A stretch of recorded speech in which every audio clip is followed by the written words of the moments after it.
पिछले 12 घंटा में एक बार फिर से इस देश ने बिहार की राजनीति को बदल दिया है।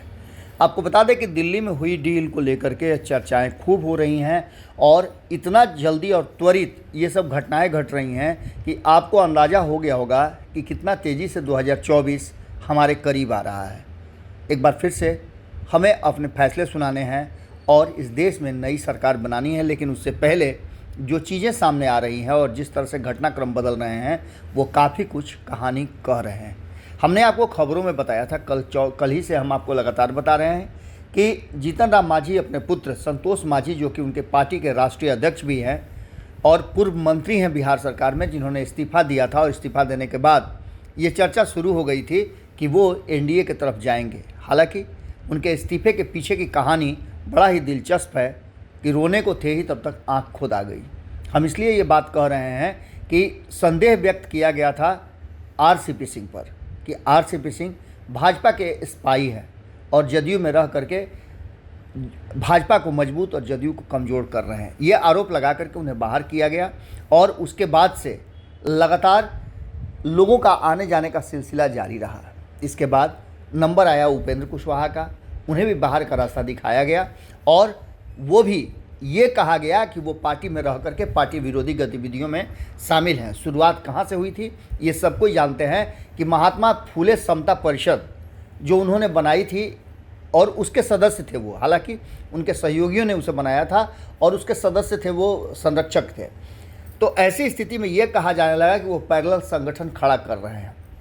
उसके बाद उन पर भी संदेह व्यक्त किया गया, जिससे कि उन्होंने अपने आप को अलग कर लिया। तो नंबर आया जीतन राम मांझी का और जीतन राम मांझी को भी जो ऑफ़र दिया गया उसका खुलासा हो चुका है। ये बात हो चुकी है कि नीतीश कुमार से सीधे जीतन राम मांझी से ये कहलवाया गया कि वो अपनी पार्टी का विलय कर ले, वरना बाहर का रास्ता देख ले। जीतन राम मांझी बाहर निकले उसके बाद से ये संभावना व्यक्त की जा रही थी कि वो भारतीय जनता पार्टी के खेमे में जाएंगे, यानी एनडीए का हिस्सा होंगे और कल उसकी विधिवत घोषणा उन्होंने कर दी। इसके बाद चर्चा शुरू हो गई कि क्या भारतीय जनता पार्टी ने एक्सेप्ट कर लिया है। अब इसका भी कंफर्मेशन आ गया है क्योंकि नित्यानंद राय ने उस डील की सारी बातों को एक एक करके खोल दिया है। आपको बताएं कि एक दिन में जितनी घटनाएं हुई, नित्यानंद राय के साथ अमित शाह, जीतन राम मांझी और संतोष मांझी की मुलाकात होती है। उसके बाद फाइनल टच के लिए, फाइनल हस्ताक्षर के लिए जेपी नड्डा तक फाइल जाती है और वो फाइल जेपी नड्डा के पास पहुंचते ही जेपी नड्डा उसे बिना किसी शर्त के साथ साइन कर देते हैं। इसका सीधा मतलब है कि जो भी डील था वो फाइनल हो गया है और दोनों पक्ष राजी हो गए हैं। उसके बाद जीतन राम मांझी तो कुछ नहीं बोलते हैं। जीतन राम मांझी कहते हैं कि सब कुछ ठीक है और 2024 के चुनाव में एनडीए को कैसे जिताना है, कैसे एक बार फिर से नरेंद्र मोदी को प्रधानमंत्री बनाना है, इसकी तैयारी हम करने के लिए अब स्वतंत्र हैं। और वो अनाउंस कर देते हैं कि बिना किसी शर्त के वो एनडीए का हिस्सा बने हैं और जो भी उन्हें मिलेगा और जिस तरह से उन्हें कहा जाएगा, समझौता होंगे, उसके हिसाब से वो काम करेंगे। लेकिन नित्यानंद राय सामने आते हैं और सारी बातों को रख देते हैं।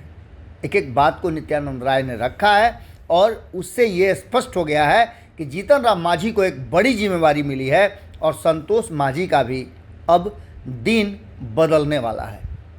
संपादक नमन मिश्रा जी ने ये बातें कही थी कि जीतन राम मांझी तेजस्वी यादव से ज़्यादा अपने बेटे की हैसियत बताते हैं और उसके अनुसार उनको जॉब भी चाहिए। ये बातें कह कर के ही दिल्ली गए हैं और देखना दिलचस्प होगा कि क्या तेजस्वी यादव से पहले संतोष मांझी को कोई बड़ी जिम्मेवारी मिलती है, क्योंकि जीतन राम मांझी के लिए तो रोल तय हो गया है, जिसकी हम सूचना और खबर जैसे ही पुख्ता हो जाती है आपसे बताते हैं। और आज किसी भी समय जीतन राम मांझी को क्या मिला है, क्या डील हुई है, ये सारी बातें हम एक एक करके आपको बताएंगे। जुड़े रहिएगा भारत लाइव के साथ। बहुत बहुत धन्यवाद।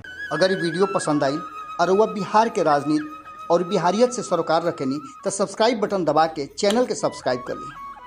ओजे एगो घंटी बा, ओकरा बटन दबा देला से कुल सटीक और मारक खबर रुआ मुफ्त में मिल जाई। अगर रुआ पत्रकारिता के हमनी के नया प्रयोग में सहयोग कर चाहतानी तो ज्वाइन बटन दबा दी। पेटीएम नंबर नोट कर ली 9386816700। धन्यवाद।